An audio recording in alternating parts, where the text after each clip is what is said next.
அனைவருக்கும் வணக்கம். நம்ம இன்னைக்கு ஜிகே ஹவுசிங் ப்ராப்பர்ட்டிஸில் பார்க்க போகிற இந்த இடம் விற்பனைக்கு வந்திருக்குது. 1 ஏக்கரோட விலை 3 லட்சம் ரூபாய் சொல்கிறாங்க. நிறைய பேர் இந்த மாதிரி பட்ஜெட்டில் ஏக்கரும் கம்மி ஏக்கர் இருக்கிற மாதிரி கேட்டிருக்கீங்க. அப்படிப்பட்ட ப்ராப்பர்ட்டி தான். இந்த இடத்த பற்றி பார்க்குறதுக்கு முன்னாடி நம்ம சேனலை இப்போ தான் ஃபஸ்ட்டு தடவை பார்க்குற ஃப்ரெண்ட்ஸ் சப்ஸ்கிரைப் பண்ணிக்கோங்க. ஆல்ரெடி சப்ஸ்கிரைப் பண்ண ஃப்ரெண்ட்ஸுக்கு மிக்க நன்றி. இப்போ இந்த இடத்த பற்றி பார்க்கலாம் வாங்க. இந்த ப்ராப்பர்ட்டி தூத்துக்குடி மாவட்டம்ல அமைஞ்சிருக்கு.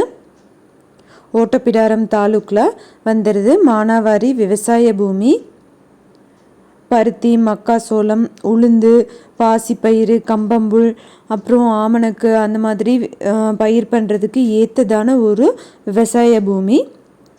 முன்னாடி தார் ரோட்லேருந்து பார்த்தீங்கன்னா 150 மீட்டர் டிஸ்டன்ஸ்குள்ளேயே இந்த இடத்துக்கு ரீச் ஆயிடலாம். மொத்தமாகவே 2.5 ஏக்கர் தான் இருக்குதுன்னு சொல்லியிருக்காங்க. 1 ஏக்கரோட விலை 3 லட்சம் ரூபாய். 3வது புஞ்சையாக இந்த இடம் அமைஞ்சிருக்குது. யாராவது வாங்கணும்னு விருப்பப்பட்டீங்கன்னா காண்டாக்ட் நம்பர் வீடியோலேயே கொடுத்துருக்கேன். லோ பட்ஜெட், லோ ஏக்கர்ஸ், ரொம்ப ரேராக தான் இந்த மாதிரி ப்ராப்பர்ட்டிஸ் கிடைக்குது. வாங்கணும்னு விருப்பப்படுறவங்க இமீடியட்டாக அந்த நம்பரை கூப்பிட்டிங்கன்னா டீட்டெயில்ஸ் எல்லாமே சொல்லுவாங்க. எந்த ஒரு ப்ராப்பர்ட்டி நீங்கள் வாங்குற மாதிரி இருந்தாலும் டாக்குமெண்ட்ஸ் எல்லாம் கிளியராக இருக்கான்னு லீகலாக செக் பண்ணிக்கோங்க. தேங்க்யூ ஃபார் வாட்சிங்.